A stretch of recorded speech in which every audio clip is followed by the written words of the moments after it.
Alrighty, we're live. And straight inside being slightly angling. Alright. Hello people watching this back on YouTube later.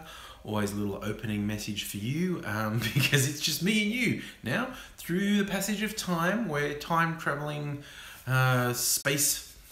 I was going to say cosmonauts, and I said that's not right. Space is not right. We're time travelers. I'm talking just to you because there's no one live. It takes a little moment for people to get on live.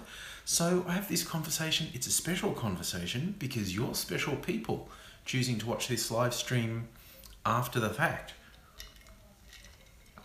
which has got to be a little bit strange. I have watched one or two things. You know, this thing I'm doing sometimes because my beard will never sit straight and I have no idea why. It always goes off to one side and I can see it in the video and it's really annoying. And sometimes when I don't do it and I'll shoot a whole video and then I'll watch it back and edit it and my beard's over here and I'm going like, what the fuck, that looks so shit. But I'm not going to go and reshoot the video. So it's just going, and now I can see myself and straighten out. So, so yeah. I'm here in my gym jams, my Homer Simpson inactive wear, because it's quite a chilly evening, so I wanted my flannelette pajamas. Now, often I don't get into my pajamas. I got so fucking wet coming home from work today. Like, I had an umbrella, and my timing for leaving work was terrible because just when I got off the tram, it started raining seriously. I knew it was probably going to rain, so I had an umbrella, and it wasn't a huge umbrella. I could have done with it being a bigger one. But yeah, it started raining just as I got off the tram, and it was about halfway. It's you know, somewhere between 500 meters and a kilometer for me to walk from the tram stop to my home, and it's probably closer to 500 meters, it's not a kilometer. And about halfway home, it just started pissing down. It rained so much. And it wasn't really windy, but it got a bit windy too. So the rain's just bucketing down. It's coming in fucking sideways. So although this part of me is staying mostly dry, thanks to the umbrella, the lower, well, from the knees down was drenched. And by the time I got home, my pants were just soaked, and so I changed into my jammies, and so you've got me in my jammies here tonight. This is an interesting thing.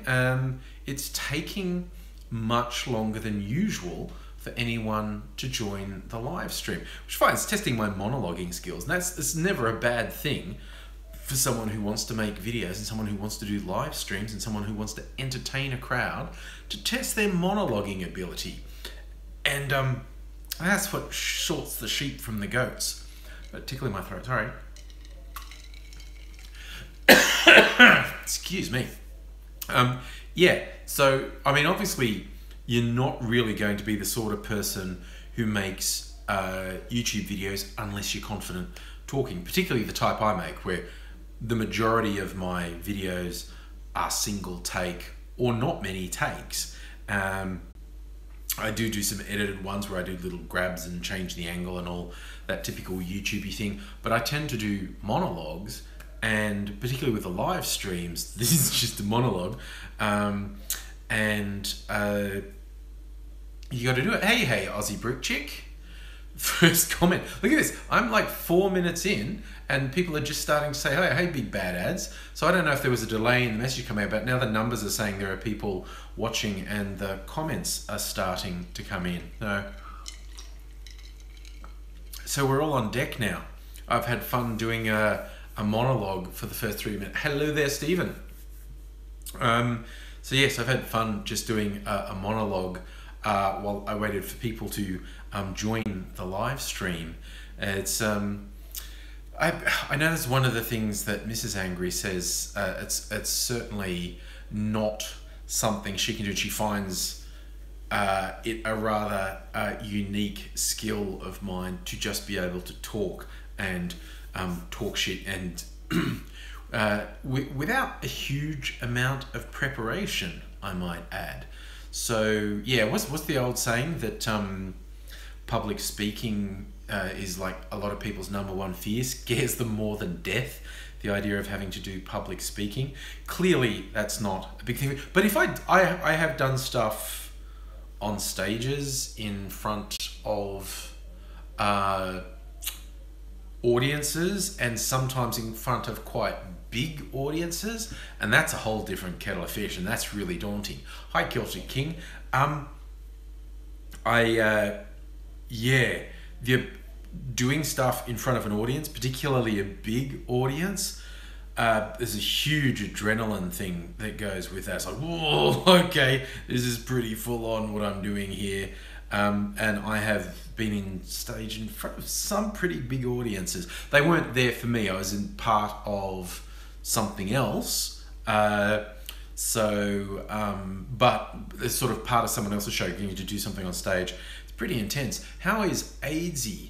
I hope he's fine. He hasn't come over yet. Again, really hoping that he'll finally actually come over this weekend and we can shoot some video and do a live stream. I hope you saw his little video doing tongue twisters with his lack of teeth. Hi there, Peter. That was fun. I liked getting that from him. And so it's good to get him back in front of people. Returning fan, hey James. Wow, I'm glad to see you returning.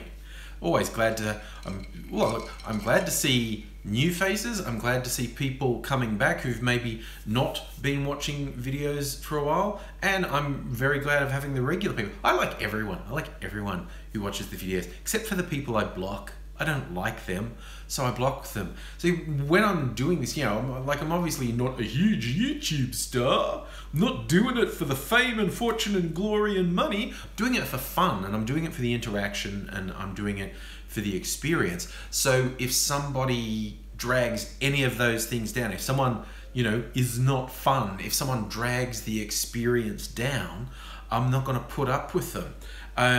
You know, we were joking about this in the other live stream. How many thousand people must I have blocked over the last decade? Yeah, lots. So many.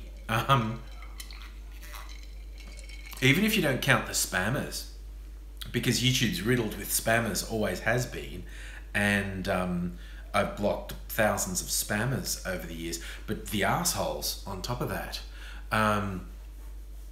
it's just, you know, no, get out of my life. I hate you. Go away. James, good reason to do music. And look, more things can come from doing music, doing YouTube, doing any sort of creativity or performance. But if you love the activity itself, then you'll always be okay. Hey, Tendai. And yeah, exactly, James. If you're not enjoying it, if you're not getting reward out of it, what's the point in doing it? Peter Throw. All you'd have to do is point out to Chris Kenny what a fucking hypocrite he is for him to block you. And I'm completely okay with that. I'm not two-faced. I block anyone I want. And if someone I think is a complete turd who's talking shit and you call them on your shit and they block you as a result of that, that's their right. That's fine. I've got no problem with that at all. But Chris Kenny is a fucking turd. Ruku-san, it is that guy. And yeah, the whole Cardinal Pell thing, for those who don't know, former Catholic Archbishop of Sydney, #1 Catholic in Australia, who now works for the Vatican and he's the #3 senior Catholic in the world. Like, #1's the Pope. I don't even know who #2 is, but #3 is George Pell. Now, he was called out in the Royal Commission into sexual abuse in the Catholic Church as definitely having protected pedophiles and hurt victims of pedophiles. He was much more concerned about the reputation of the Catholic Church than in actually caring for people who were sexually abused by Catholic priests. He protected the priest abusers and made life hell for the victims of the abusers. So he's a piece of shit. And he still had all these people defending him. Well, the witch hunters, you're just picking on the Catholics. And but now he has actually been charged with a series of sex offences. They go back decades. And for people who know law in America, no, there isn't a statute of limitations on these. So yeah, these are going back decades. He has made a statement that, because he's in the Vatican now, and there's no extradition treaty between the Vatican and Australia, but he has made a statement that he will come back and defend the charges. Well, that remains to be seen. I'll believe that when it happens. But yeah, and his lawyers are already making moves to suppress the details of the charges, because you know this shit's gonna be ugly. This shit is gonna be really fucking ugly. The most senior Catholic in the country facing child sex abuse charges. Who Nelly? Like, we all knew he was protecting the pedophiles, but now he's facing charges of his own. So, oh man, okay. If that doesn't give you a crisis of faith, I don't know what will. But pieces of shit like Chris Kenny and Tony Abbott and Miranda Devine, who defend him no matter what. When the police announced, yes, they are actually proceeding with criminal charges against George Pell, this piece of shit who writes for a Murdoch shit rag, Miranda Devine, actually tweets, oh, it's the police trying to create a diversion from they can't handle the crime wave, so they're hashtag hunting Catholics, which she is an idiot, because that straight away became one of the top trending hashtags in Australia, hashtag hunting Catholics. Yeah, but geez, that is not gonna age well. Like, even today, it's bad. But it's like, this guy who was called out in the Royal Commission into sexual abuse in the Catholic Church for protecting pedophiles is now being charged with sex offences, and she's defending him. It's like, who the fuck defends pedophiles? Now, of course, George Pell is entitled to a presumption of innocence. He's entitled to his day in court, and his accusers are entitled to get him in court as well. But yeah, I mean, how the fuck? I mean, the number of quotes from notables saying anyone picking on George Pell is just being politically correct and is slandering him. I'm putting money down now. Those are not gonna age well. The various quotes from various people saying what a super awesome guy George Pell is, I fear that will not always be the way. Oh, well, Peter, he not only had no empathy, we know beyond a doubt he actively protected the perpetrators, and he made life a living fucking hell for the victims of pedophile priests. So he was a piece of shit. The absolute best you could say about him is he's a piece of shit. But now he's facing his own charges. So all his defenders might... Well, actually, I think they're just going to double down. Like, nothing matters anymore. There's no repercussions. No one pays a price for anything anymore. Look at fucking Donald Trump. It's ridiculous. There's no penalty for anything anymore. It's just, people can be the most revolting, hideous piles of shit, and they're not carried on.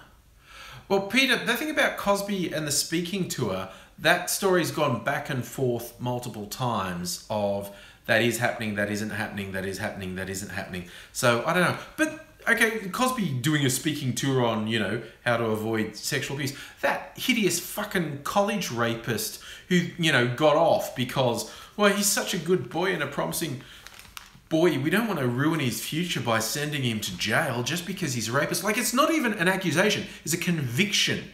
He's convicted. He's a rapist.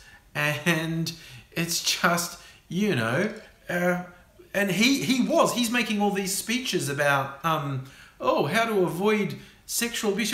It's this drinking and boozing and hookup culture. That's the problem, not rapists. And there was an Australian footballer who was convicted in a sexual assault case and then had it overturned, and he's doing that. Oh, you've got to be careful because I'm not a bad guy, but there are bad guys out there. It's like, wow, we don't really have a problem with rape culture, do we? No, there's no problem at all. Hey, look, in case anyone was wondering, if you saw the title I gave this live stream about it being Bible lessons. No one's asked. Maybe no one's paid attention. But we'll think back.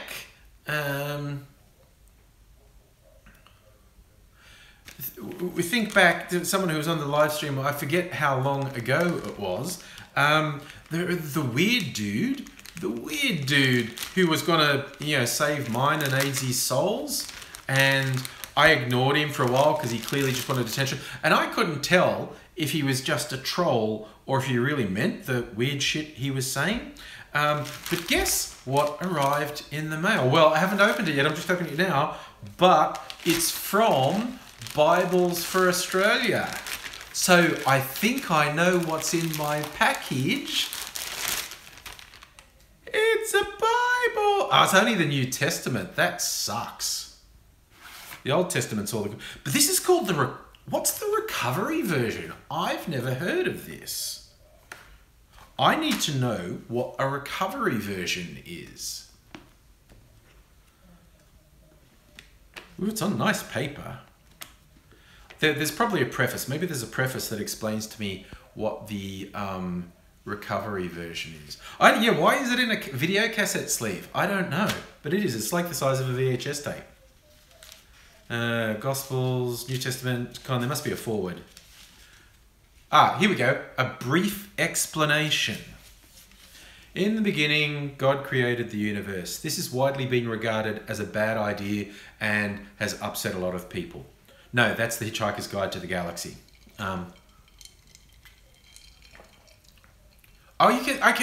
Okay. You can see my party lights out there. Those are mine. I just got them from Bunnings. They're solar-powered party lights, coloured fairy lights. And I hung them up because I like that sort of thing. And then you see them there. And they stopped working. And I thought someone had damaged either the solar collector or the wire, and I couldn't see any damage.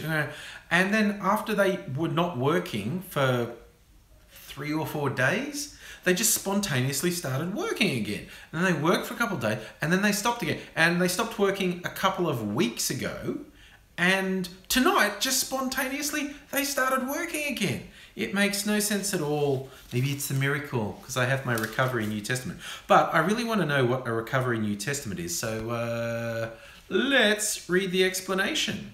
Okay, throughout the centuries, translations of the Bible have steadily improved. In general, each new translation inherits from previous ones and opens the way for later ones. While a new translation derives help from its predecessors, it should go further. The recovery version of the New Testament, following the precedent set by the major authoritative English versions, taking these versions as reference, not only incorporates lessons learned from an examination of others' practices, but also attempts to avoid biases and inaccurate judgments. This version, frequently guided by other versions, attempts to provide the best utterance for the revelation of the divine word, that it may be expressed in English language with the greatest accuracy. And this was done in 1991. So in other words, they're changing it. No, I remember when I was a kid at school, and because I went to Catholic school, there was the ordinary language version, the good news for modern man. Like they dropped all the poetic language and just tried to make it all colloquial English. And that was trendy for a couple of years. Good news for modern man.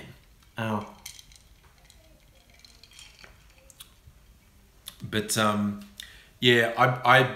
well dodgy when someone says, oh, here's a new translation. So it's like, I feel like they've probably just changed some of the words to suit their thing. Where are the good bits in Revelations?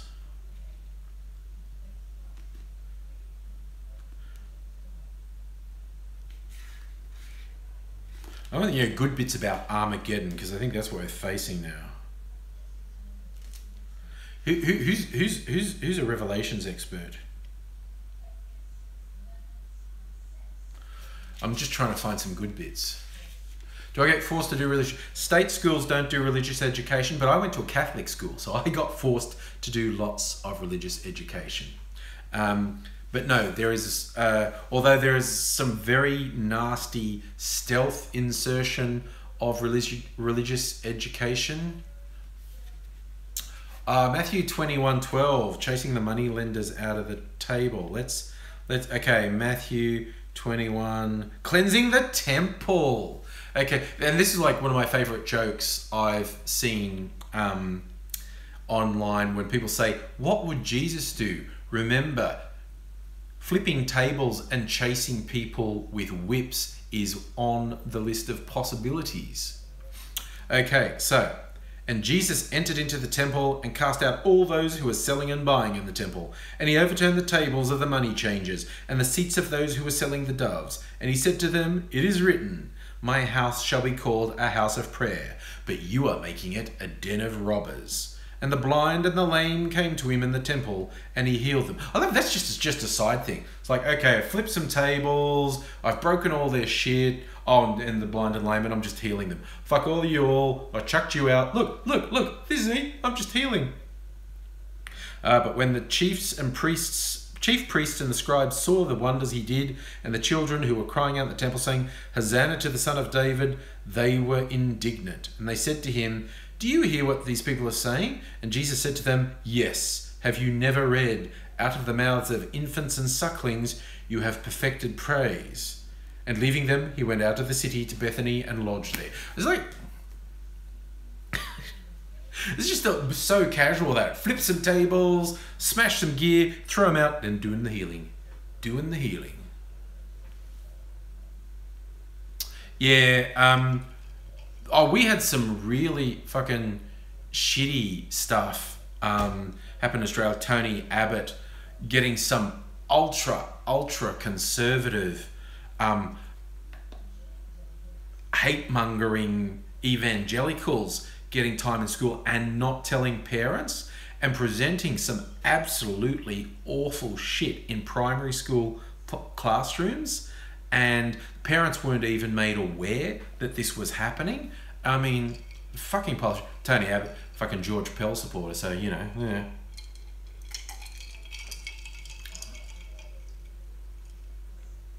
I like that. Rick saying, Jesus turned the water into wine, and Mark said, tubular. Oh, chaplains that don't believe in evolution, yeah, they'd be all over the place. I mean, it's actually not official Catholic doctrine to deny evolution, despite the fact some people seem to think it is.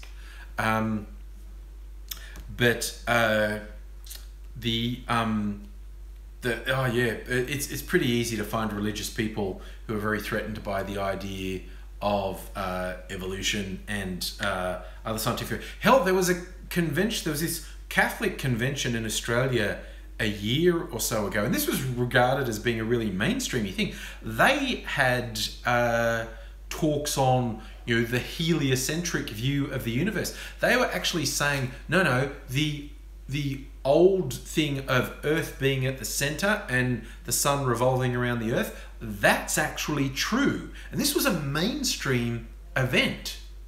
I have changed, yes, that first one where I was ranting in the toilet, and I wasn't even shouting very much. I started getting shouty from the second video. But yes, I still get comments on those first videos sometimes. So, yes. I don't know if I have any good story. See, here's the thing. When, you know, there's this stories of, you know, sexual abuse in the Catholic Church, and I went to a Catholic school, and I was even an altar boy, and people say, oh yeah, did any of that bad stuff happen? There weren't even rumours of any sexual abuse from priests in the town where I grew up, and nothing's come out in the intervening years either, so, you know, maybe we're lucky. Puggy's gotta be back soon, that's cool. So, you know, I don't know if anything's coming out in the thing. Ooh, a quick thing. Okay, I like quick things. You can say a quick thing. That's fine by me. And then I'll go on to another topic. I think I can segue from the Catholic thing and Tony Abbott into the shit Tony Abbott's pulling this week, and how the Liberal Party, the Conservative government here in Australia, is tearing themselves apart. And I love that, because I like it when my enemies damage themselves. Really not a fan of the Conservative Party. And it's all the wheels coming off this week. Christopher Pyne, one of the more moderate members of the government, apparently told a private dinner that same-sex marriage was going to be a thing soon, sooner than you think. You know, your friends in Canberra, wheels are in motion. And the official position of MJ Aussie, good to see you around too. The official position of the government is that no, that they will only go for marriage equality after a plebiscite, a public vote on the thing, which a majority of people don't want. A majority of people do want marriage equality, and they don't want a plebiscite. You named a house. Wait a second. Here you go. My school, they had a priest called Father Helpety. We named a house after him, Helpety. We had to change the house name to Murray House. Oh, because that's always embarrassing if you honour someone who ends up being a heinous criminal down the line. A plebiscite, as in plebeian, the people, it's kind of like a referendum. There is some differentiation between what a referendum is and a plebiscite is, but it was to be a public vote on whether there should be marriage equality in Australia. And the government, in a wussy move, said they'd do it as a plebiscite because that was a thing the anti-gay marriage people wanted to do, and just to have a big hate campaign against the gays, which surprisingly, gay people and their supporters were not in favour of. And so that never got up. They should just change the law, basically. I'll have to write a book of angry book for you. You can do that, Celtic King. They're all up there on the web. You can transcribe them into book form. I'll be down with that. Yes, the plebiscite would be a waste of money. It would just be an exercise in the opponents spewing hate and whatnot. Every survey shows a significant majority of Australians want marriage equality. But anyway, Christopher Pyne, one of the more moderate members of the government, said it was going to happen, and the Conservatives lost their shit. And one of the mouthiest anti-gay marriage Conservatives is former Prime Minister Tony Abbott, former Prime Minister who can't cope with the fact he's former and can't deal with it. And then he went and said, here's the policies the government should be doing. He still thinks he can be Prime Minister again, which is glorious because he's a piece of shit and even his supporters have had enough of his shit. I want him to be Prime Minister again because he's so fucking awful and he would be such a disaster going to a federal election with him as leader of the Conservatives. They would be in the political wilderness for a decade. It's not going to happen, but I really want him to. There's a question of AD Gay. He's bi. He was very active with boys when he was younger, and then in later years, more often girls. He was married to a lady person for quite some time. Not anymore. And the most recent love of his life is a young man. So he, you know, well, you know, when you're bisexual, you're judging people on who the people are, I guess. I mean, yeah, you know, oh no, the stream's buffering, it's not doing anything. He is a nice guy. No, he doesn't have any kids. I think he's very sad about that, actually.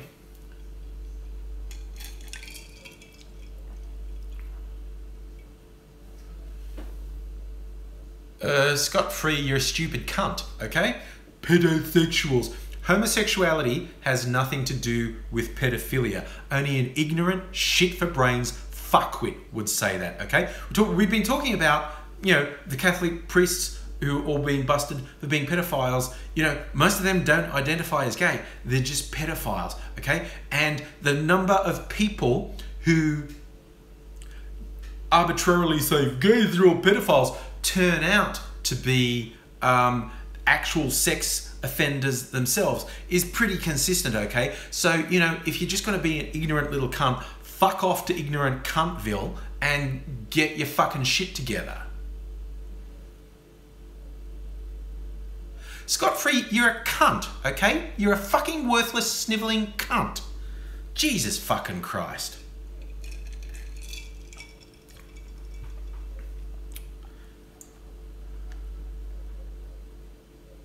Yes, time to talk about binging on crystal meth and fucking a crocodile, which I fell for. And I swear to God, the first comment straight away when I uploaded that video was, "This isn't real." And they linked me to the thing showing it wasn't real. And I'm like, I feel stupid because I went with that. But you know, it's a fun video, so I've left it up. Also, to show I am fallible. I think I can think of 2 other examples where I've read a story in media and thought it was true and made a video because it was really outrageous and it turned out to not be true, and I'm well miffed when that happens. I mean, this one, the crackhead one, was a deliberate joke by someone. When people do stuff to try and trick you into thinking it's real, that shits me. Like satire sites like The Onion, I love. And I don't so much love the dozens and dozens of sites who wish they were The Onion, who think writing something that's not true qualifies as satire. That's not what satire is. Yeah, that one with the crocodile, I felt a little bit stupid because it's funny, once it's pointed out to you that's not a real story, you look at it and go, it isn't, is it? It's not. The Batuta Advocate, they are sometimes funny. I know the Batuta Advocate. But there are just so many of them that wish they were The Onion. And they're not. They're not even close. I mean, and the weird spin-off The Onion did on Twitter, they call Clickhole, which is making fun of clickbait sites, things that I didn't think were possible to parody, and they parody them really well. No, I did not block the person making the stupid homophobic comments. Maybe I made him go away with my force of calling him a cunt, because that was my intention. That's just rank stupidity. That level of rank stupidity. I know, you see, you are there. So if you meant that thing about gay people are pedophiles, I think you're a pile of shit. If you were just speaking badly, you can explain yourself. So, but if you're stupid enough to do gay people are pedophiles, you're just a fucking moron and beneath contempt. So,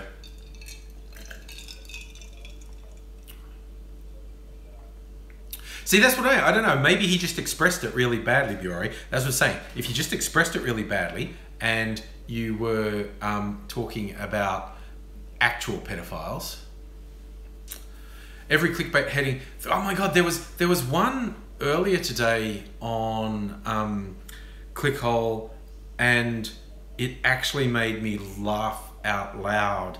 Oh God, I can't remember what it was. But I was looking at the Twitter feed at work and it gave me the giggles, and I was like, oh God, don't make me laugh stupidly at work. Then people want to know what I'm laughing at and I have to explain my stupid sense of humor to them.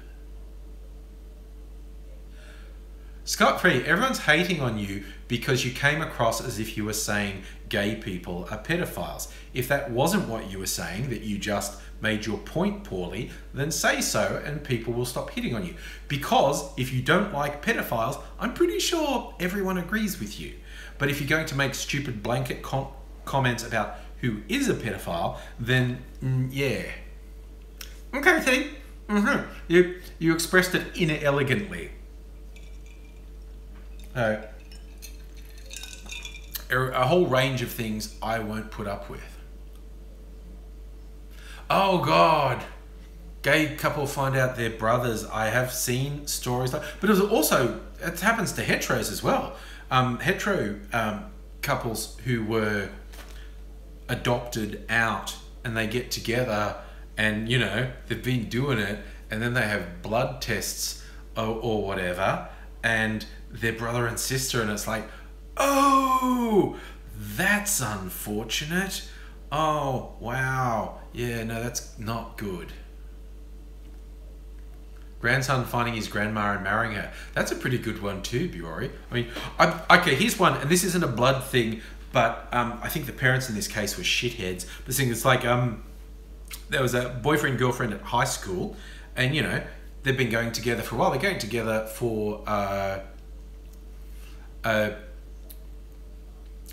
they've been going out together for a couple of years, and they're both children of single parents. Like the guy lives with his dad, and the girl lives with her mum. And because they were dating, the parents got to know each other, and the parents ended up deciding they liked each other, and the parents got married. And although these two kids now who are at school, who've been going out together for years, are not related at all, of course they got heaps of shit at school, like, oh, your brother and sister, oh, you're inbred, oh my god. And the fucking parents ruined their life, which I think parents have a responsibility to not ruin their kids' life. That's a crazy idea, right? That's a crazy idea that parents have this responsibility to not ruin their kids' lives. That sometimes parents have to make sacrifices. That doesn't mean kids get everything. You don't spoil kids and give them everything.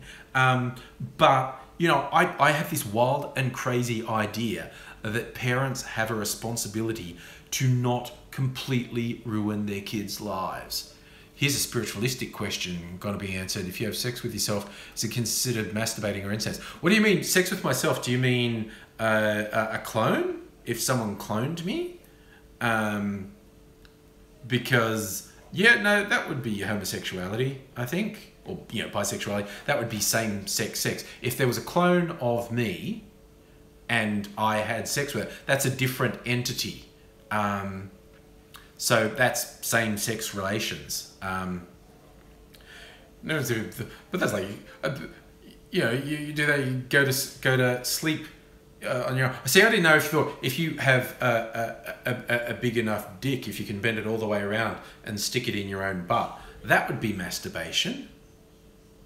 See, that's having sex with yourself. That would be masturbation, though. I know. Are you happy I brought that up, Puggy? Are you happy I brought that up?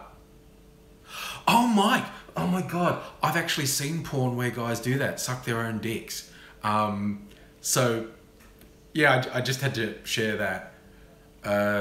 Yeah, you're right, musical elevator. I'm the evil twin because I've got the goatee. I've had a beard since I was about 27. Look, if you... And I actually saw... Well, that's it, Heine. You could use a portal gun to do yourself up the butt. Like one portal hole here and one behind. And then... That's really creative thinking, James. The grey in my beard's coming in nice. Beard grows fairly fast. But I'm just saying, by the way...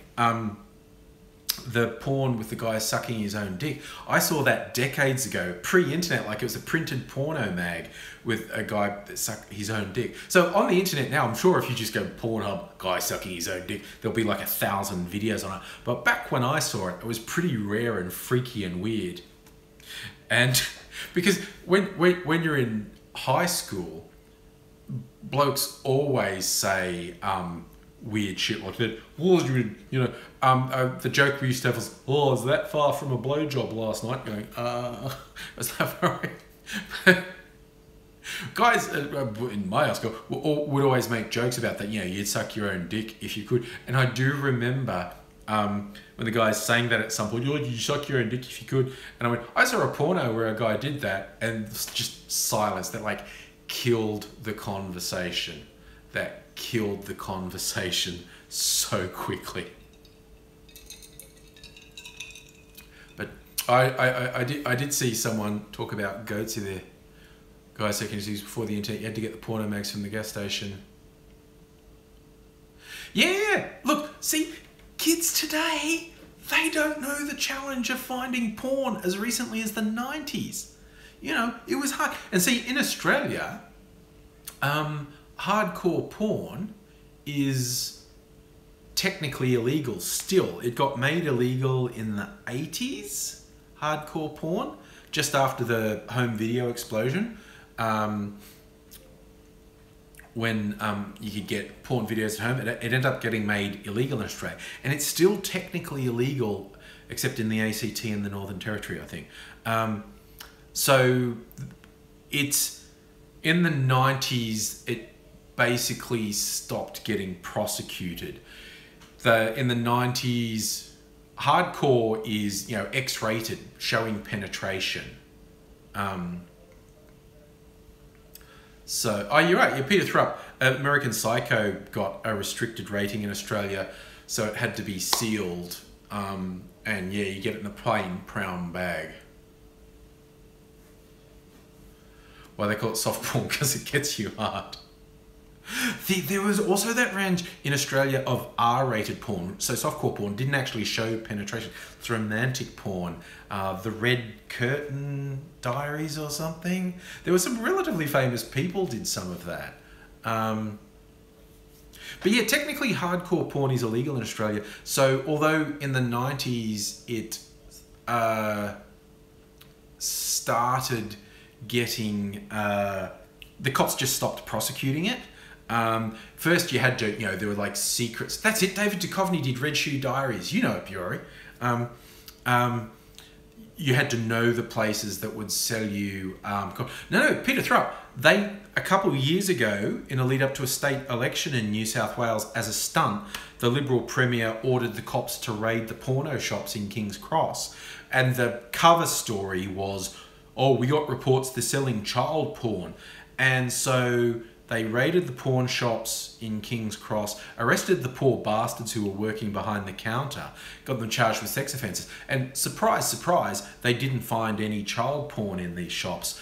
But after the big furor they did it for child porn, they could still prosecute the people, but all the media hype had died off because selling just normal adult porn is illegal. No one had bothered to prosecute it in forever, but it's illegal. So it was this huge publicity stunt just before a state election. It was really fucked. The poor bastards who worked behind the counter in these porno shops now have a record as sex offenders. Do I watch much porn? I don't know. What's much, Celtic King? What's much? My initial response would be no. Not much. Watch porn. I have watched porn. Do watch porn. But, I don't watch much. The old pizza. Oh, God, I was going to say something else awful. Now we're just on this topic of saying awful things. I did see someone asking me about Bible studies. No, someone who was trolling on here the other day sent me a New Testament to save my soul. So we're going to do readings every now and then. Oh, you're right, Oshbagosh. Never underestimate how screwed up the Australian government can be. Anthony Shaw, I don't think that's really the case. Look, the whole idea that... this is, I don't know. I'm not saying unequivocally no, but because humans, I think it probably could have. I think a lot of that comes from the idea that if someone only gets stimulated by more, Bury, it's that guy who wouldn't stop talking about Jesus and he was going to save AIDS' gay soul and save mine. He for reals sent me a New Testament. I'm kind of disappointed because I prefer the Old Testament. And this is some wussy New Testament. It's a nice paper though. I did like, if I smoked dope at all, I did like, this would probably make good rolling paper, but I don't smoke, so not doing that. But yes, if anyone wondering why I call this Bible studies, because, I will periodically do readings. What are the good bits in Revelations? The woman in travail? Oh, here we go. This sounds promising. Yeah, Celtic King, it was that guy who was on the live stream not that long ago. I don't know if you were in it, but he kept going on with all this religious stuff and how he's going to save AIDS' gay soul and so on. And Revelations 12:9, is that it, Peter? Yeah, it's chapter 12 that I opened it on. It looked pretty good. A woman who brings forth a man-child and a great red dragon. Satan. Ugh. Oh, I must have missed a comment, did I? Did I miss something, Puggy? This is the thing, I want to read Bible things, but I'll miss all the comments if I read from the Bible, because I get really into my reading. So...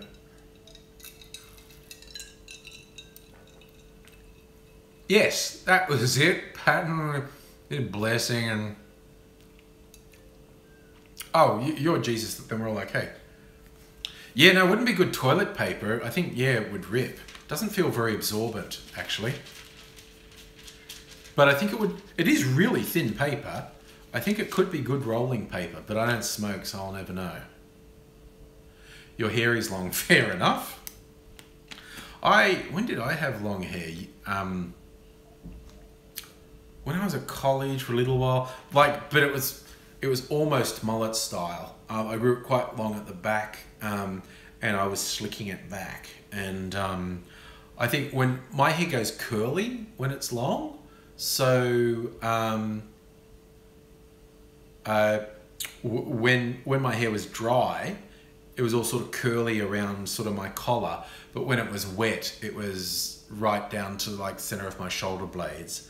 But when it was dry, it would just sort of sit up here in all its curls.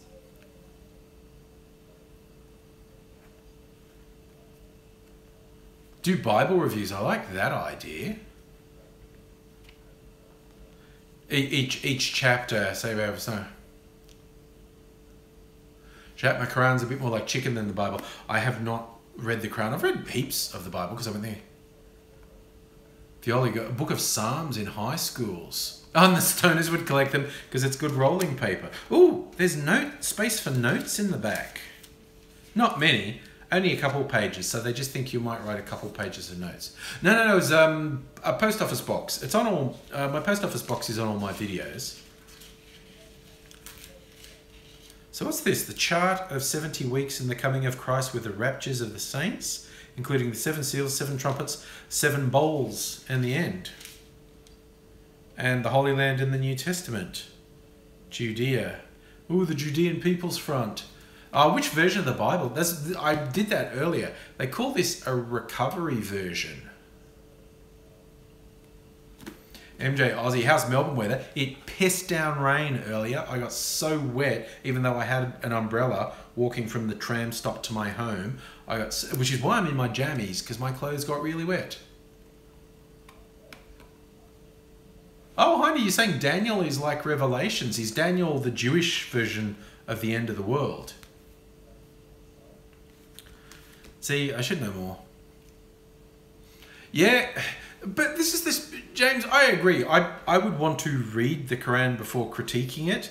But the stupid world we live in, if I sat on a tram reading the Quran, some idiot would freak out.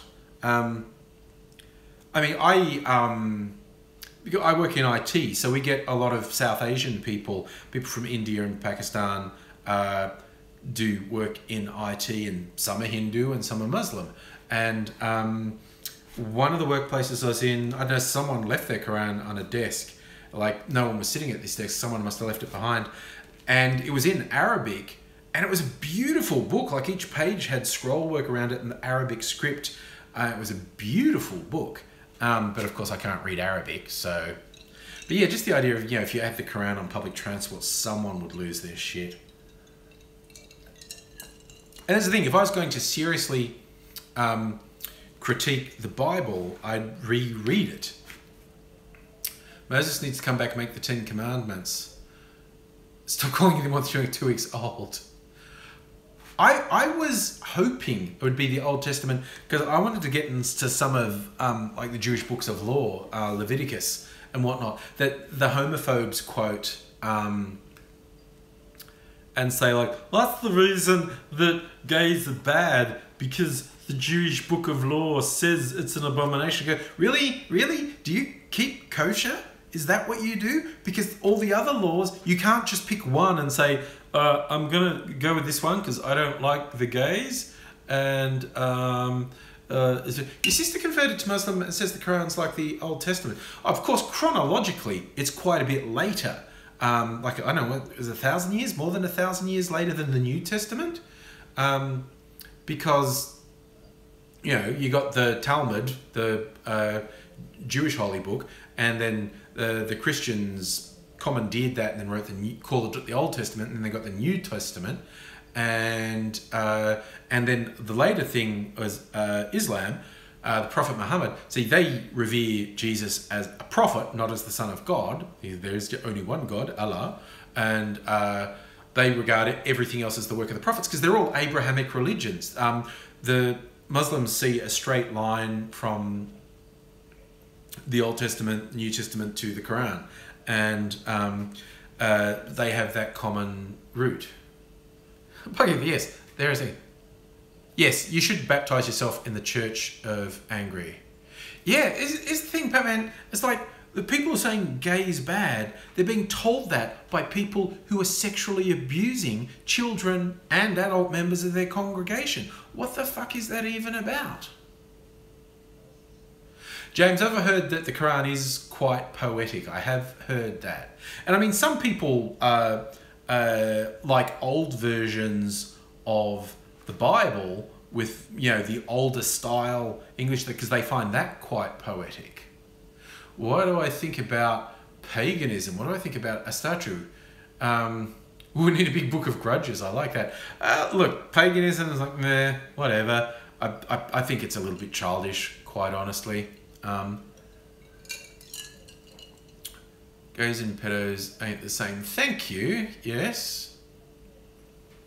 I mean, you know, my heritage is Celtic, Scottish, Irish, where a lot of the pagan traditions come from, but I think the idea of pursuing pagan rituals makes no more sense than pursuing Christian religion or Jewish religion or Muslim or Hindu or Zoroastrian or any religion. So, yeah, it kind of is my heritage, the whole pagan thing with the Celts. But it certainly, you know, it is not of any higher level spirituality than any other religion in my book. And I think it's weird that people sometimes try and suggest they're better. Donald Turnip's better than Hillary Clitoris wanted to go with war with Russia. Okay. You're saying Clinton wanted to go with war with Russia. I don't agree, but Trump appears to be pitching for war with anyone and everyone, quite honestly. Yeah, I just think that whole thing that Clinton wanted war with Russia, no, Clinton's a really pragmatic, old school political thing. Look, Anthony, you can have your opinion. I don't think he's the lesser of two evils. I think he's the absolute worst evil that the world has faced in decades.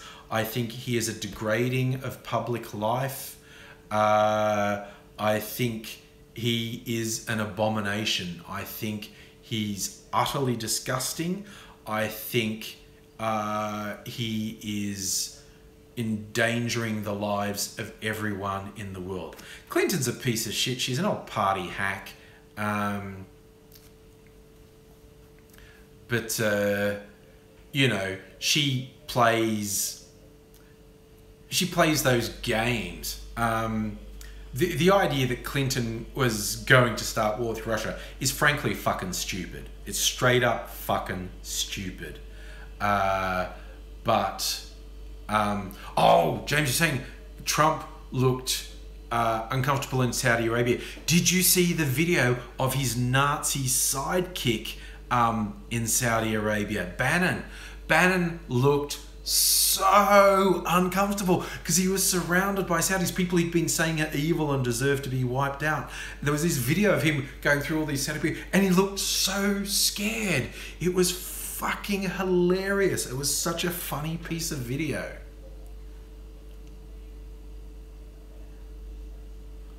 Oh yeah, Cassandra.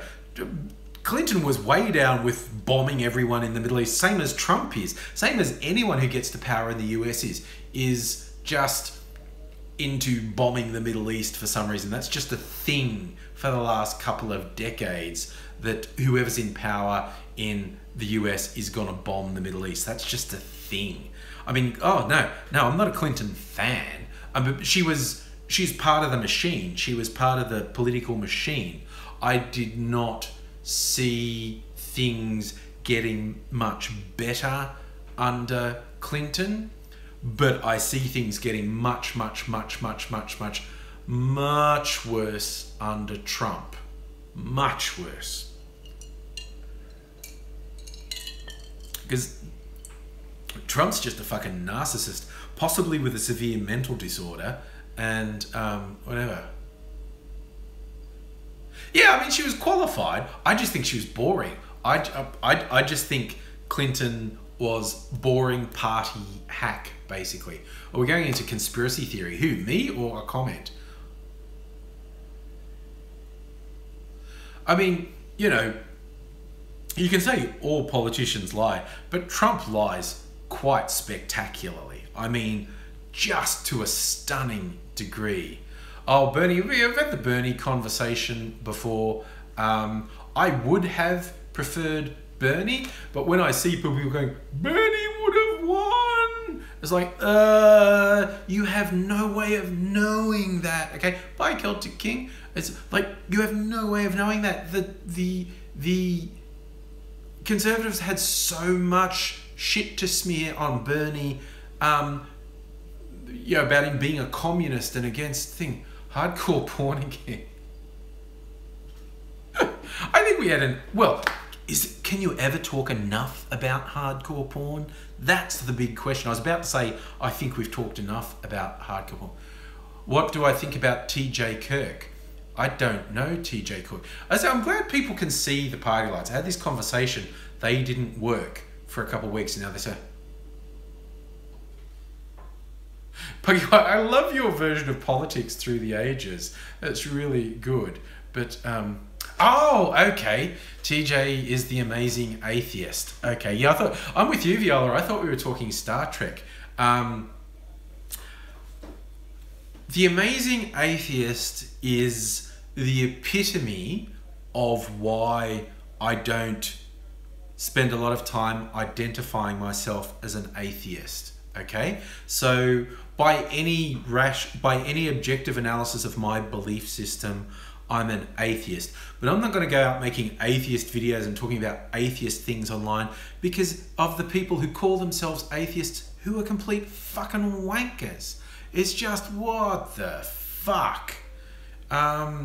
It's just, you know, when even people like, I used to have a lot of time for Richard Dawkins. Night, Stephen. I used to have a lot of time for Richard Dawkins, but he's turned into such an arsehole in the last few years. And you got these people saying they think Christopher Hitchens was great. Christopher Hitchens was always an arsehole. The fact that I agreed with the vast majority of what he said didn't change the fact he's an arsehole. Yeah, that's the other thing we were saying. All that atheist movement on YouTube, they all fucking turned into MRAs. They're fucking loser pieces of shit. Okay, finish. Piggy wins. You should have a book of all those things of politics through the ages. I'm really loving that. But politics in prehistoric times. Bang rock, bang rock.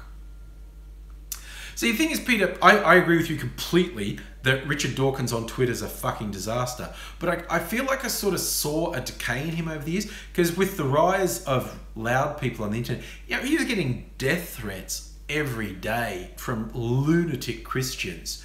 And I think it burnt him a bit. Like, and I can understand it. If you're getting death threats every day, you're going to get a bit hardened and bitter. I just think he went in the wrong direction. And I think people did that to him. I don't think that was him. But yeah, no, he's an arsehole now. Look, Dottie, I agree with you. The people who identify themselves loudly and publicly as atheist online in the US are very loud and aggressive and angry about it, and which I'm not really into it. Patman Sport, considering I've done thousands of videos and, you know, they take away, you'd have to cherry pick.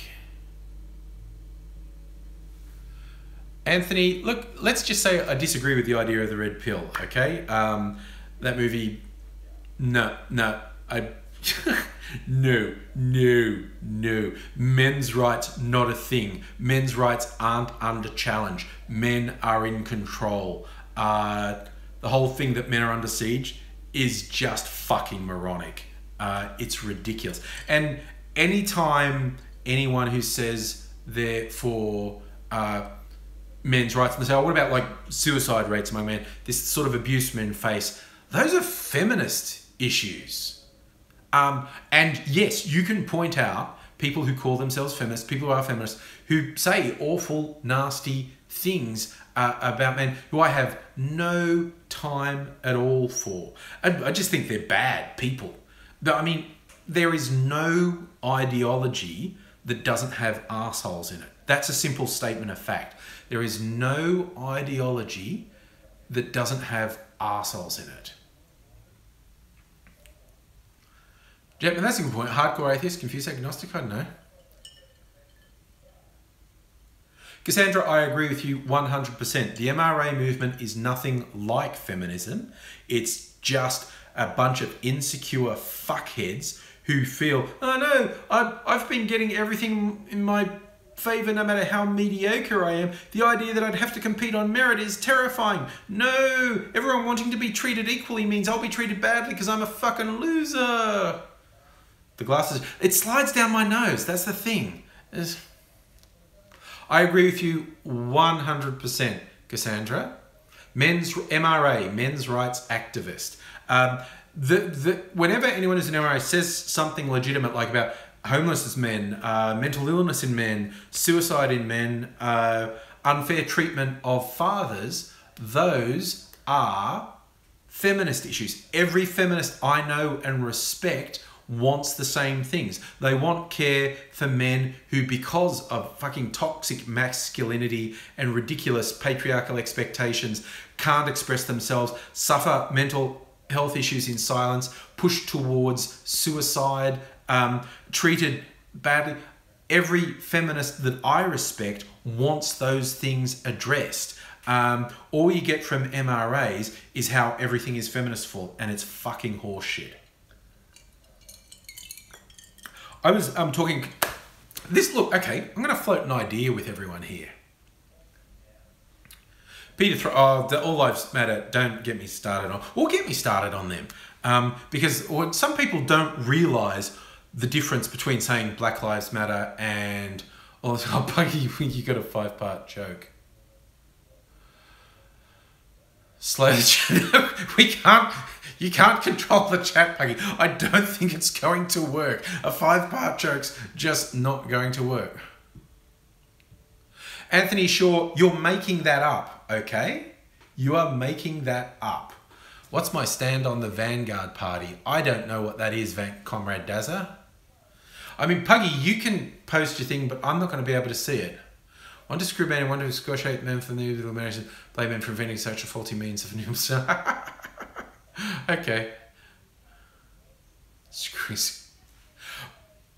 My light bulb joke with feminists that I always thought was funny was how many feminists does it take to screw in a light bulb?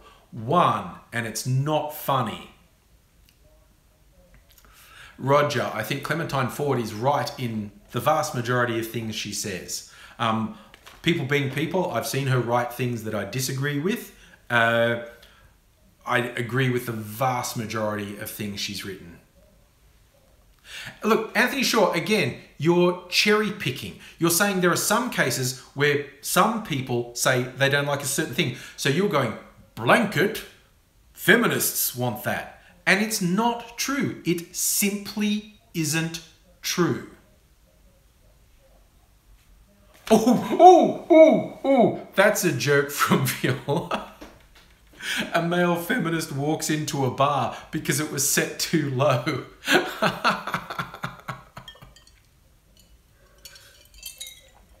Oh my God, that was a good joke. Patman, when's the next collab? Look, as soon as I get someone to do a collab with. Oh dear, that was funny. Oh my God.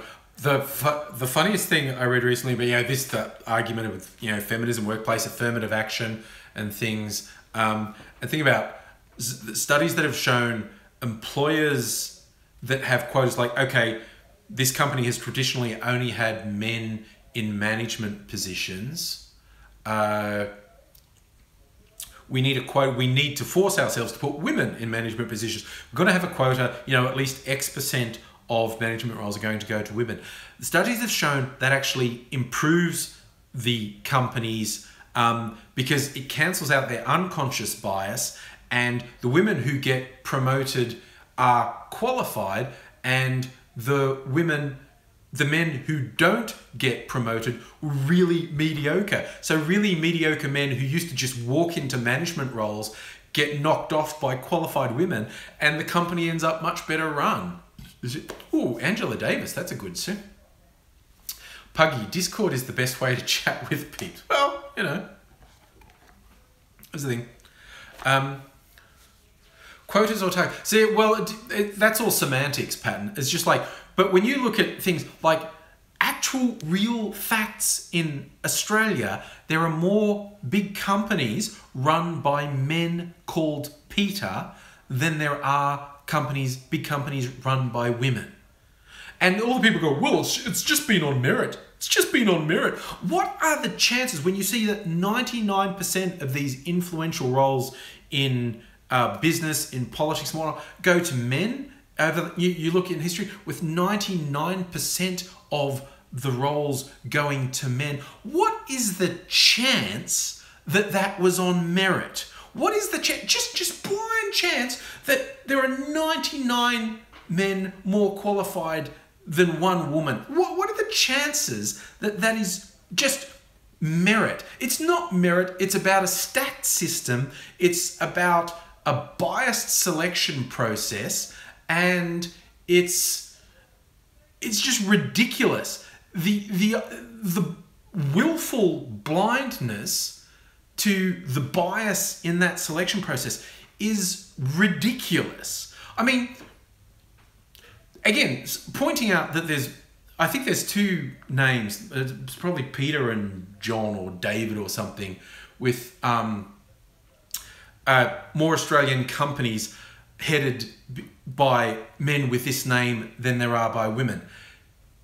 Which is not necessarily dissing those guys running those companies, because I'd have to look at those companies and the guys and whatnot to specifically evaluate them.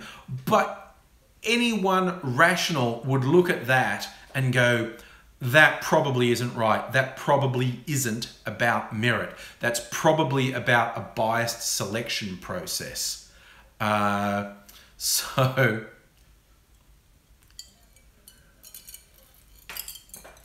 And honestly, when people reject that, it just shows their insecurity. Have I read Lenin, Marx, or Mao? Little bits. I was never into communism. I was never enamored of communism. I read more of the anarchist thinkers, Kropotkin and Bakunin and people like that, and some 20th century anarchists as well. But I was never particularly enamored.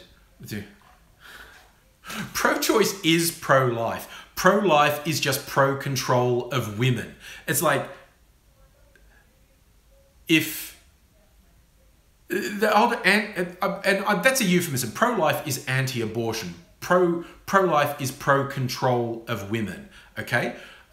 Pro-choice is pro-life, because the anti-abortionists kill women. The anti-abortionists are responsible for babies and children dying in poverty, okay? The anti-abortionists don't give a fuck about life. They've just wrapped their head around this ridiculous religious-based idea that they've got to stop women from having abortions. And it's bullshit. It is absolute bullshit.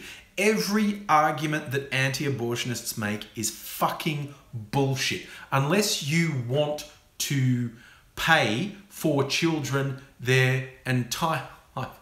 Anthony, sure, it's a simple fucking statement of fact. Anti-abortionists, women die. Women die in pregnancies. There was a case just last year in Ireland of a woman dying because they wouldn't perform the abortion on the fetus that had died inside her. And she was killed by the anti-abortion laws, okay? You're a cunt. I hate you. Fucking MRA and anti-abortion. I mean, you know, do you have the word cunt tattooed on your forehead? Or is it just your personality is enough for everyone to know what a worthless, snivelling sack of shit you are? I mean, you've touched me off right there, okay? The whole package, being an MRA and anti-abortion. Oh, because I kicked him. Puggy Winkles, because he's a worthless, snivelling shit stain. And I don't need worthless, shriveling shit stains in my life. So, yeah, it's simple. That's the thing. You see, he's not debating. It's just like, ugh, just the anti-abortion crowd just fucking do my head in, because they're such appalling hypocrites. And that's the one thing I can't stand. Hypocrites, I can't stand. If someone disagrees with me, that's fine. People are different. I'm not just saying that. I know people are different. There are people who genuinely want different things. Like, okay, go back to the atheist thing, right? Well, I'll say by any sort of rational definition, people would call me an atheist. But I don't attack religious people. If they try and suppress other people's lives or try to suppress science in the name of their religion, I'll fight against that. But you get those atheists who want to smash religion. They want to stop people from being religious. You must stop it. Look, people want certain things in their life, and some people want different things in their life to what I want in my life. And if you're not going to say, oh, my religion means I can do this to you, then I'm going to let you have your religion. If your religion is just all about you and doing positive things, that's you, that's fine. Even if I think it's stupid, even if I think it's really stupid, if you just do good things with it, I'm going to let you go. I'm not going to hassle you. It's when you try and interfere with other people's lives that I'm going to say something. But yes, that old mate ran a bookshop.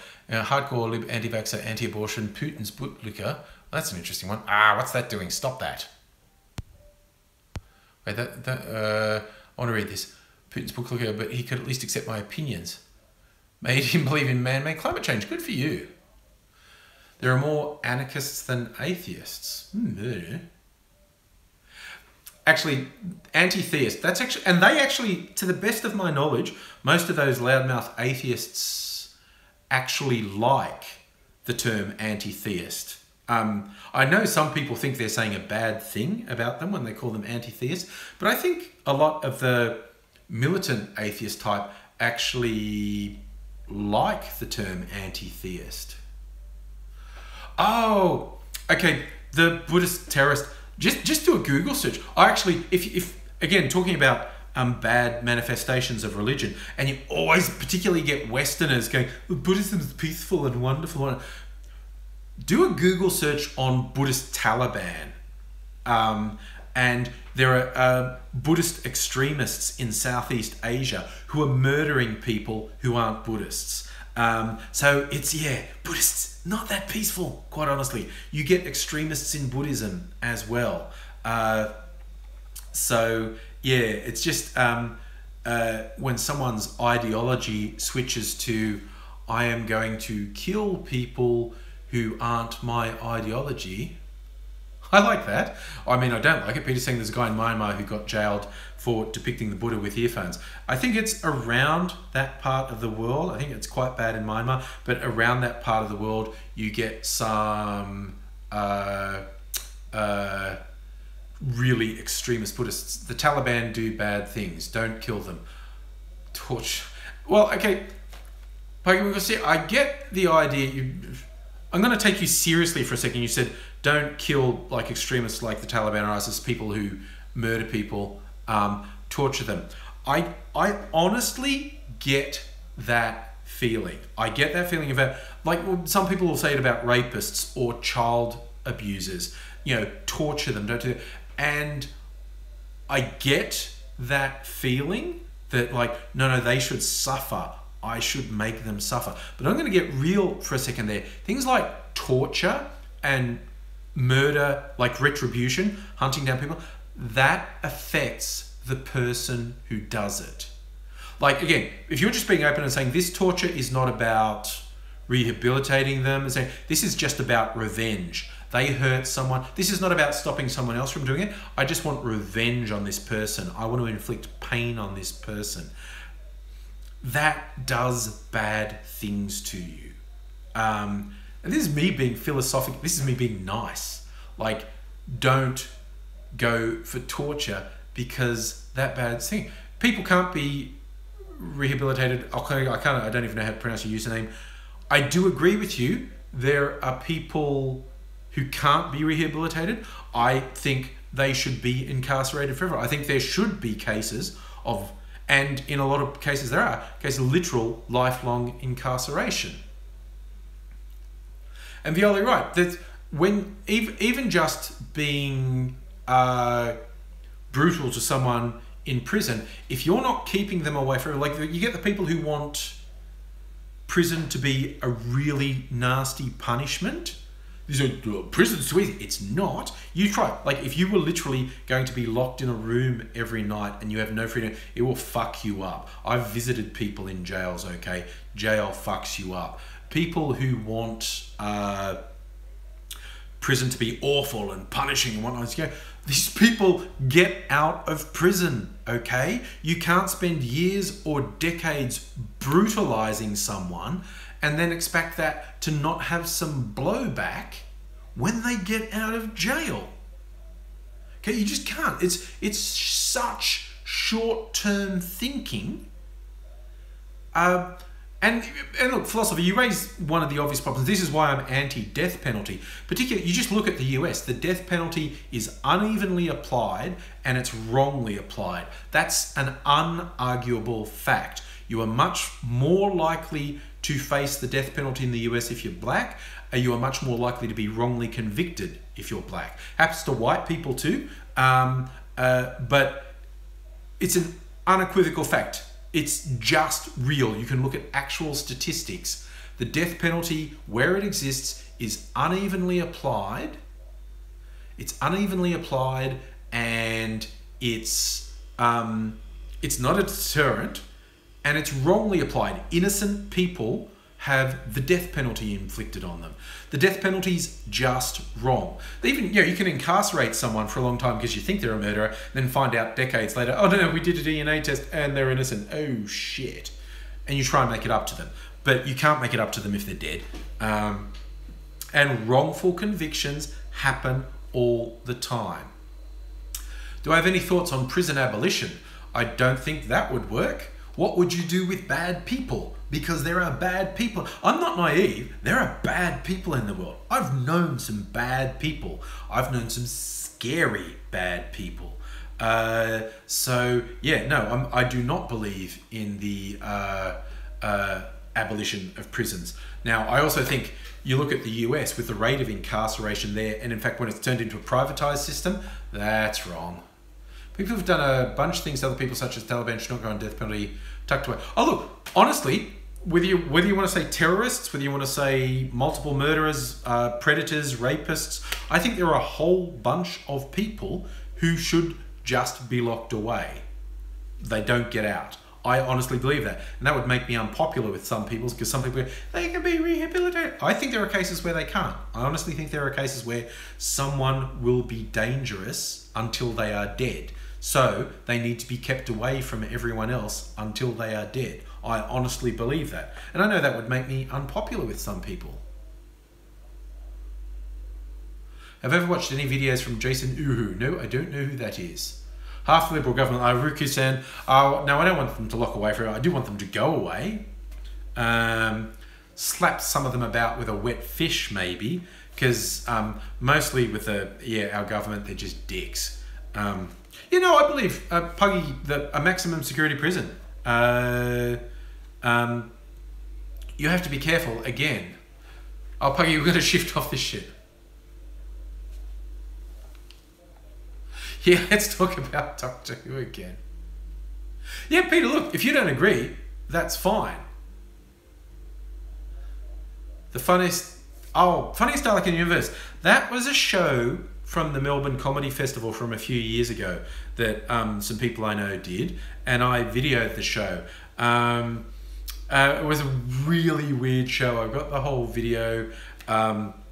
Is basically the characters was a Dalek, decapitated Cyberman, Astro Boy, a private detective. Wally got a look in the end. Oh, the guy who's inside the Dalek, he was hilarious. It's that video. I have a video on my channel. The funniest Dalek in the universe. He had the best lines, and he was so good at. I saved the cat with lasers. Yeah, it was a really, really good show. Yeah, what the fuck happened to you, Kara? Okay, glad you like that one, Puggy, because I really like that one. I think that's really good. More sci-fi talk, yeah. Look, and even modern Doctor Who. Yeah, it is. It's worth looking up. It's a few grabs. It's some rehearsal bits and some bits from the show, just some of the funnier lines. And then the guy who built the Dalek costume, he did some. I've got Dalek reacting to Two Girls, One Cup, which is pretty good. And in the interest, what my favorite thing about my Dalek response to Two Girls, One Cup video is, for the sake of authenticity, he was actually watching Two Girls, One Cup while he did it. We did it live. We did a couple takes of it. He would actually start the video and he was really watching Two Girls, One Cup. And see, how's Mrs. Angry going with Voyager? Well, her son is away this week. He's at a school camp. It's the last week of school before the holidays. He's at school camp, so not watching any Star Trek this week. I agree, Pat Man. AZ's Toothless Tongue Twisters. I am hoping to get him live this weekend. Bill Potts, oh my god, wasn't that good? The most recent episode of Doctor Who with the Mondasian Cybermen. And I love that they justified how shit the Mondasian Cybermen were.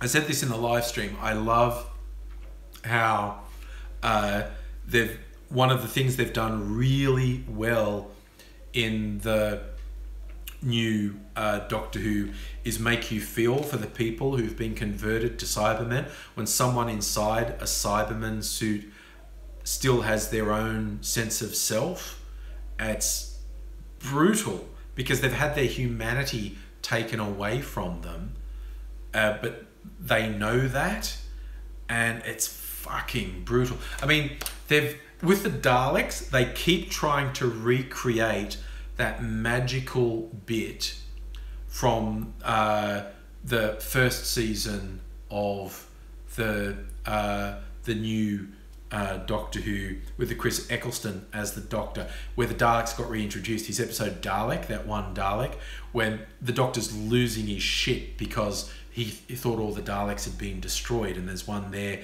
and he's just telling the Dalek to die and he hates it and whatnot, and the Dalek says in that really sad voice, "You would make a good Dalek." They've been trying to recreate that ever since. I don't think they've done it as well since then, and they've been trying to. Oh yeah, you're right. Yeah, Age of Steel. The bit where there's someone where he tweaks something with a Cyberman that's down, and the person inside it comes back to themselves, and they don't know what's happening because they're paralyzed and they just feel cold. Ugh. Oh yeah, Eccleston was great. People think he got dumped. No, he only signed on for one season, and they honestly didn't know how well this revamped Doctor Who was going to go. And when it was obviously going well, they tried to get him to stay on, and he went, no, I'm not getting typecast, I'm leaving. So yeah. But wasn't it? Oh, one of my other favorite Dalek moments was Asylum of the Daleks. It had some fucking brilliant bits in it, and the one bit where they're trying to find Osgood the whole time because she's hidden herself away, blocked the Daleks out, and when the I worked out what was happening just before they revealed it, when the Doctor gets to the room and Osgood's actually being turned into a Dalek, but she's got her own mind inside it. And the one bit of dialogue she had that really got to me, when she's like looking up the Dalek database about the Doctor and who is the Doctor, and she just and it was cutting between Osgood as a human and an external shot of the Dalek saying the same dialogue, and there's just that line like, they hate you so much. Why do they hate you so much? And she was so sad when she was saying it. It was like, oh my God, that was so hardcore. But yes, we're talking about, I see some people talking about a Doctor Who RPG. I haven't done tabletop gaming for ages. I often, hello Rose, I often used to play Dungeons and Dragons, but I haven't for years. Oh, yeah, we're talking about the Rose of Father's Day. That was a pretty good episode. I mean, the effects with those monsters in it were a bit dodgy. The CG was a little bit dodgy. But that was a good episode. I like that. That was the repercussions of trying to change your own timeline, where Rose hadn't got the lesson when the Doctor said to her, my favourite generic sci-fi trap. Ooh, what a question. My favourite, as in one I like. Ooh. The night's been very interesting, Rose. I'll tell you that much for free. I'll tell you a trope I don't like in sci-fi, that evil creatures are ugly. And that is so common, and it bugs me. Like, I remember one episode of Red Dwarf, which is just a very funny show, where they found these beautiful women aliens and they all got the hots for them. And it turns out they're shapeshifters and their natural shape was ugly. And I go, why did you do that? It would have been so much better if they were beautiful women that you were horny for, but they were evil. But it's like, no, the beautiful thing was a sheen. They're actually ugly. And it's like, no, that's a trope I don't like, that evil is ugly. Do I know any Marxist-Leninist Maoists? I've met lots of Marxist-Leninist Maoists over the year. Siren's afraid of... look, actually, I did say, I think it was Heine brought up the androids not understanding human-like Data in Star Trek. I like Star Trek. I think Data's a pretty good character, but some of the tropes they have with Data are so fucking moronic, they really annoy me. It's like, oh, what is this thing? Dude, you're a computer with this huge database brain and talking about it. Of course you understand what that terminology... It's just a colloquialism. It would be programmed into you. They just have to put the Urban Dictionary into your brain and you'd know that.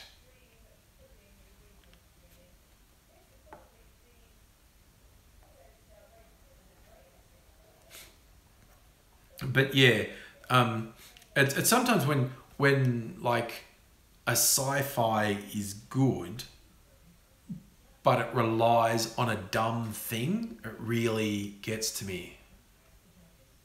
Yeah, Peter Thrupp, I actually agree with you. I think that's more what Data is. I think Data was trying to be like an autistic or Asperger's person, someone who has their own way of seeing things and doesn't relate to each other quite well. I actually agree with you that I think that's more what they were doing there.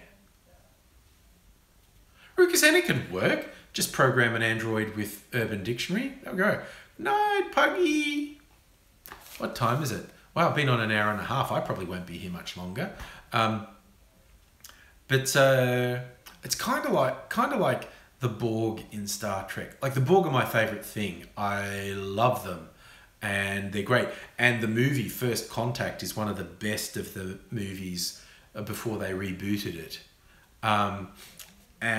But there are just a couple things with the Borg that I just go, fucking really? And one is that trope they have is like, the Borg won't attack you unless they think you're a threat. And it's like, if you're not Borg, you are a threat. Like, they should just assimilate you straight away.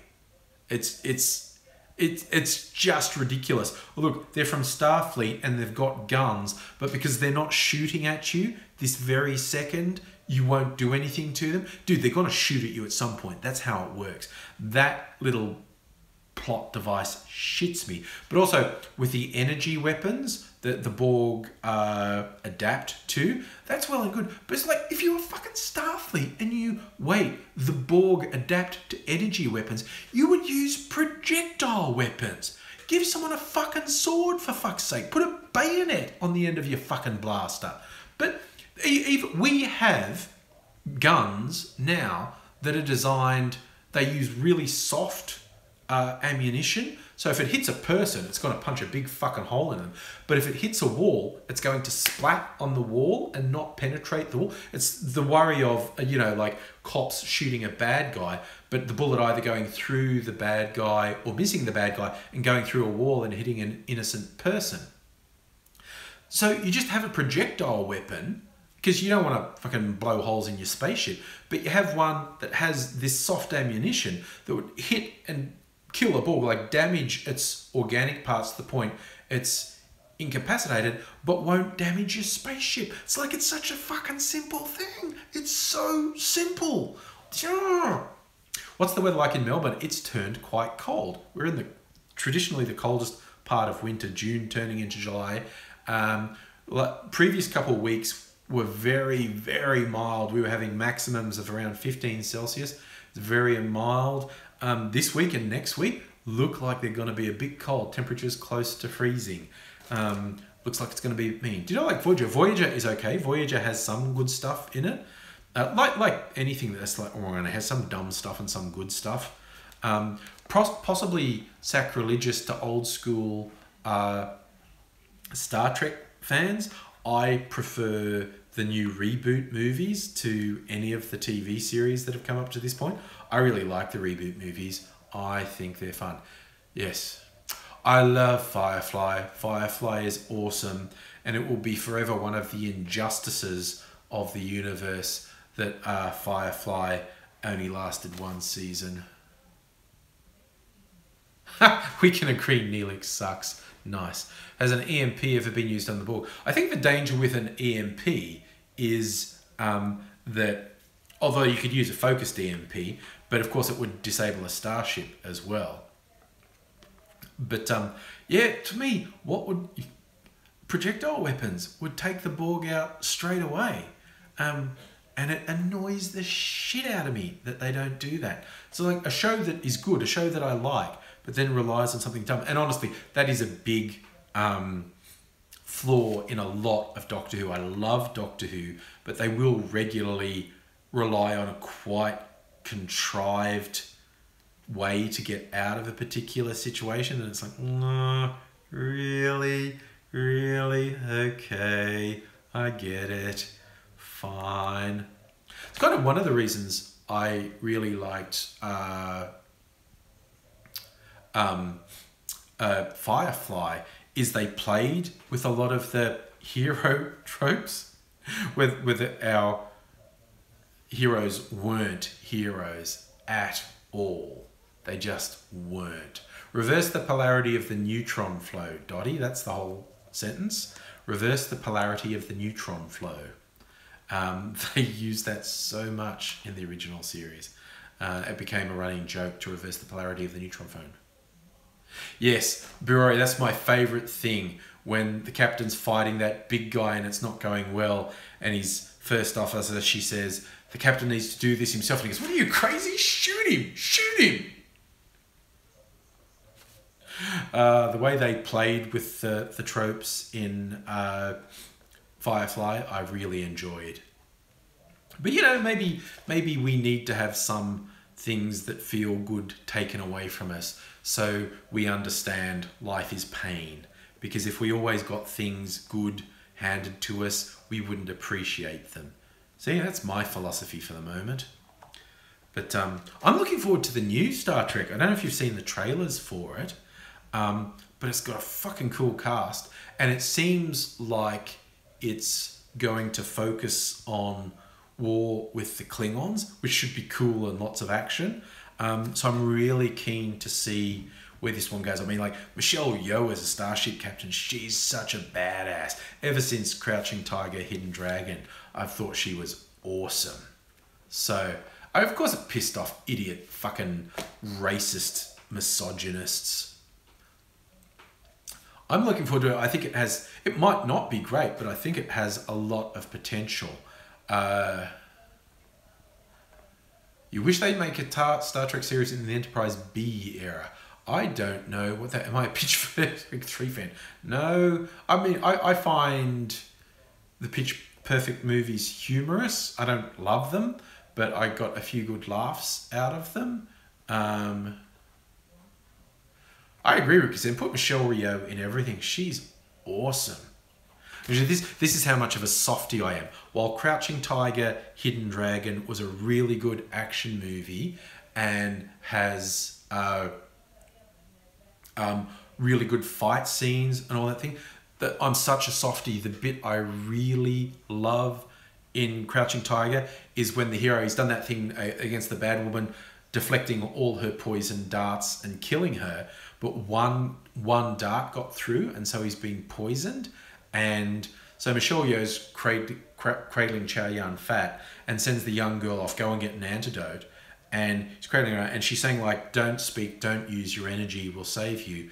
And he says a line to the effect of, no, I want to tell you how I feel because I've wasted my whole life suppressing my feelings for you, and to use my last strength to tell you how I feel about you is worthwhile. And I'm such a softie. I'm like, oh my God, that's awesome. He spent his whole life suppressing his feelings, and he gives up his dying breath to her to say that he's always loved her. And I was like, oh, that's beautiful. Up until this point, I was just really into the fight scenes, but that's beautiful. I like these jammies too. You're asking about the weather, Rose. It was cold and raining today, and walking home from the train stop, even though I had an umbrella, the rain was so heavy, I just got drenched. All my clothes were wet, and I changed straight into my jammies.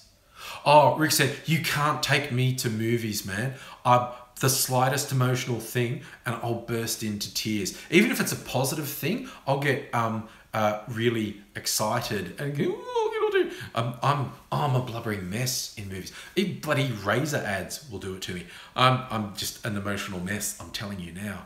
This angry exterior, it's all a front. I'm just a big softie. You take me to the movies. Okay, if it's a movie that's got any sad scenes, good to me. Like, even I made a video once talking about how can actors cry on command, like a good actor. One of the big ways you do it is sense memory. Like, you literally remember something that made you sad. And for me, it's the final, not the final scene, but the big scene in The Iron Giant. If you've never seen the anime, this is like 20 years old, this anime thing, The Iron Giant, there's this fucking brilliant thing. You have to watch the whole movie to get the full impact of it, but it's just the thing with the robot sacrificing himself to protect people. And the lines he says, I go, you stay, no following, which is repeating line the kid said to him earlier. And because the robot didn't want to be the monster from the kid's comic book, he wanted to be Superman. And just as he fucking throws himself at a nuke to save people, the last thing he said is Superman. And I'm like, oh my God.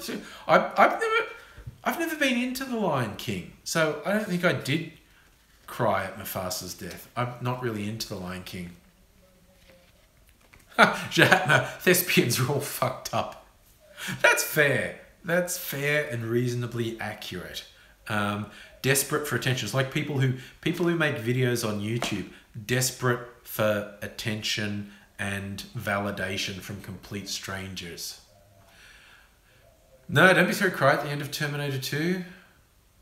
Oh yeah, Rose, the Anton Yelchin, who plays Chekhov in the reboots. There's just some awful freak accident that was known to happen with a particular, like, he had some massive 4-wheel drive and he had a steep driveway and it was meant to be in park, but it started rolling and either he accidentally got behind it or he thought he could stop it, by getting behind it, and he got crushed against against a wall. It was fucking awful.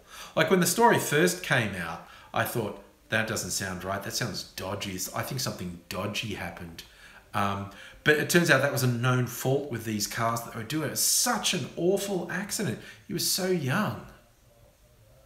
But yeah, that sucked that he got killed in such a weird freak accident.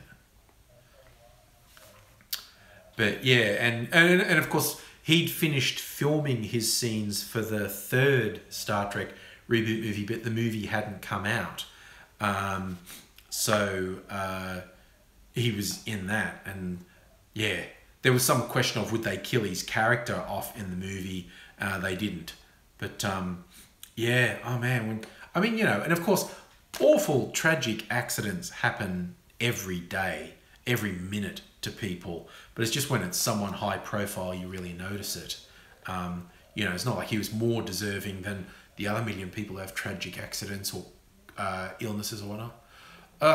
Yeah, Bureau. Okay, now you're getting to me. Carrie Fisher dying, completing episode 8, and the makers said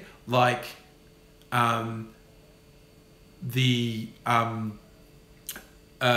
Force Awakens was Rey's movie, Last Jedi's gonna be Luke's movie, but the third one was going to be like Leia's movie, Carrie Fisher's movie, and she died. No, and they have said they're not going to recast and they're not going to use CG, so they'll just have to change what the story is going to be. Yeah, it's like, Carrie Fisher fought through so much shit in her life.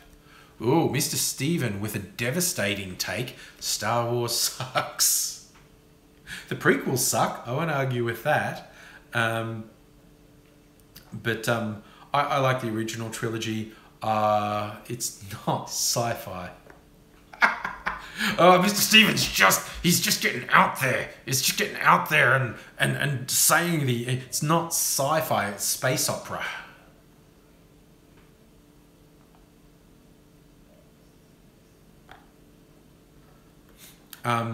Yes. Well, you want a hot button thing. Who knows the Discworld books and the author Terry Pratchett? He's written other things as well. But he's most famous for the Discworld. Japma, I always have weird stream chats. Terry Pratchett didn't like Doctor Who. In fact, he kind of hated it. And he said Doctor Who's not science fiction. Doctor Who's just kids. And he hated, in his mind, Doctor Who didn't follow proper dramatic convention. Because there's a saying that's attributed to Chekhov, the Russian playwright: if there's a gun on the mantelpiece in the first act, it has to go off by the third act. Like, basically, if you set something up, you have to deliver on it.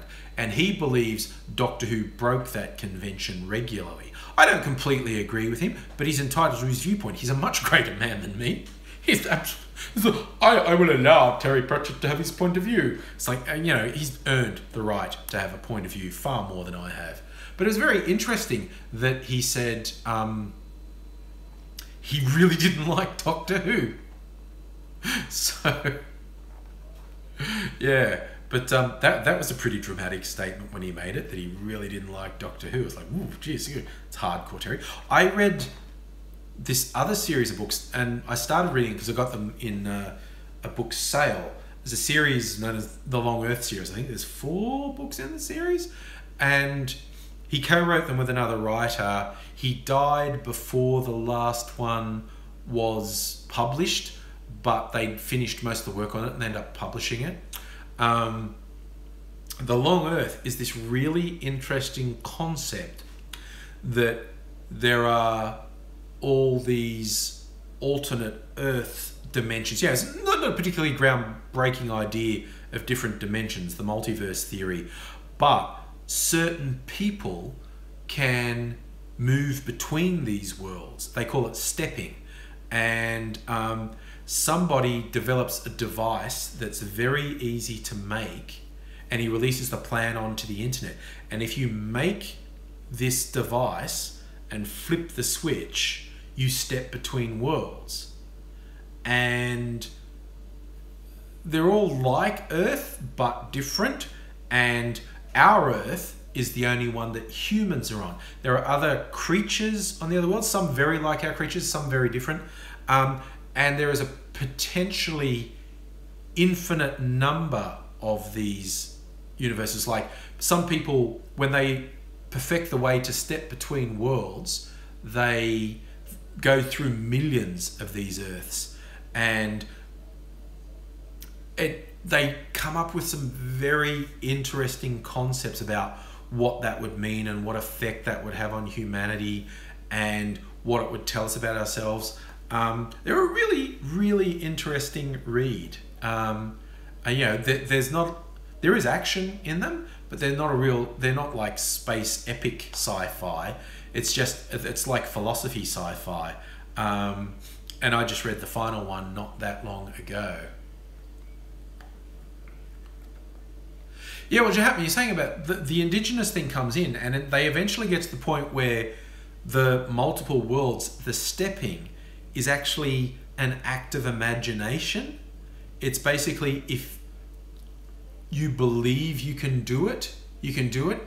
Thank you, anti-swagger. I like my PJs too. I'll stop anyone from complimenting on me. So yeah, so they have the thing with Indigenous Australians are very good at stepping because of their belief in the dreaming, and so they find it very easy to master stepping between the worlds and to go walk about on the different worlds and explore the dream lines in the other worlds. So yeah, it becomes the whole thing about stepping becomes as much a question of belief as anything else. If you believe you can do it, it's easier to do. Some people don't need the device to step between worlds. Most people do, but some people don't. And it really explores some interesting ideas, including sort of a next level crime-fighting alcoholic 17-year-old who ended white-collar crime in the Australasian Republic by using his mind to stop the baddies. I like that idea, Jatma. That sounds like a good read. But yeah, this the other thing. Yeah, do please link me to it. The other thing that I found interesting in the Long Earth books is there's like an evolved form of human. They're like hyper intelligent. Like they regard us as we would like a Neanderthal, or even prior to that, Cro-Magnon. They recognize that we're related. But my email link, I think it's on my YouTube channel, but email is its.angry.aussie@gmail.com. itsangryaussie@gmail.com. I will try and give it a read and see if I can come up with any worthwhile critique for you. I'm always keen to have a read of what people are doing. I hope I didn't spoil it too much. It's just key things. It's about stepping between us, and I find the hyper-intelligent humans really interesting. And that, in fact, is one of the most interesting things to me in the stories. Like, if humans were faced with a much more advanced form of human, how would they deal with it? Stars My Destination has a belief teleportation thing. You know what? Because I read a lot of the classic science fiction when I was young. H.G. Wells, I was really into H.G. Wells. Arthur C. Clarke, and Alfred Bester, and a few others. I think it's an Arthur C. Clarke. I'm trying to remember who it was. It was one of the classic Golden Age sci-fi things. Oh yeah, Jatma Bearings, just because he's Australian, and probably because he's made all those videos because he's in love with me. I'm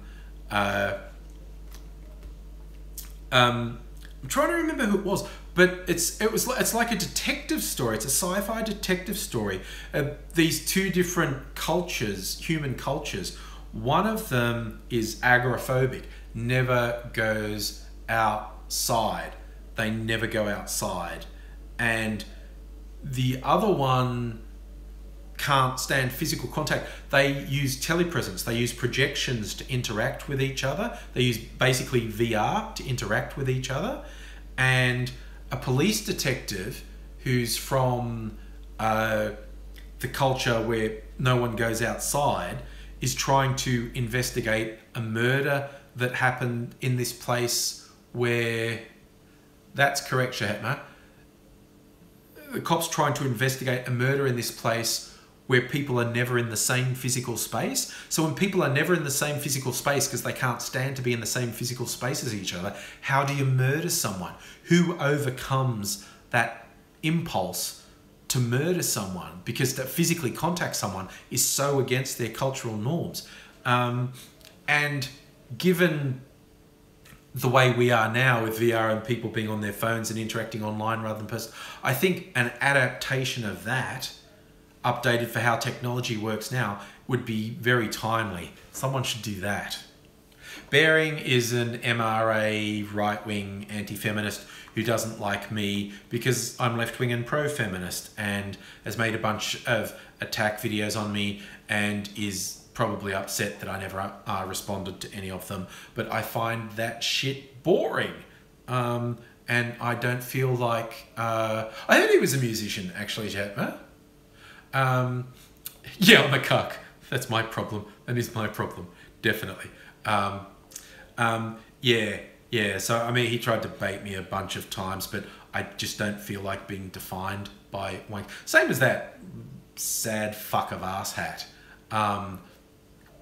I don't feel like being defined by obnoxious pricks, so I just ignore them. I think that fucking Sargon wanker just kept, like, he made like 3 videos about me in a year, and I kept ignoring him, and I think I embarrassed him into stopping when I just said, I don't know why you're obsessed with me. Like, if you're sitting there going, notice me, senpai, and whatnot.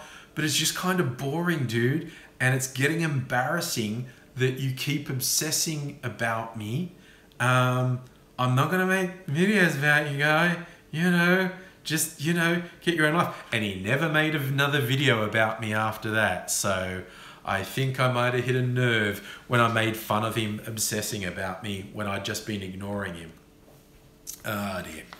But c'est la vie, such is life. Look, I am going to wrap things up. This is about 2 hours. It's been a lot of fun. This has been a really fun one. I mean, they're always fun, but this one was very spirited, and I missed a whole bunch of comments because everyone was going nuts for a while. But that's cool. That means you're all doing a thing, and I was doing a thing, and sometimes we were doing the same thing, and sometimes we were doing different things. But that's all good. But I'm going to wrap it up from here. Thank you, Musical Elevator. I will try and have a great weekend. This is, yeah, 2 hour one. That's about as long. Bunch of rich Australians you VR to see was like be porn. Oh my god, that was awful. Yeah, too late to get into it now, but yes. I will see you all later. See you next stream. They're on the weekend, almost definitely. And if we're really lucky, we'll have AngryAussie on a live stream. That would be a lot of fun. I'll try and get him over on the weekend and see what we can do. Have a good day, evening, coming towards the weekend now, wherever you are. And have a good one, and I will see you again soon. So bye now.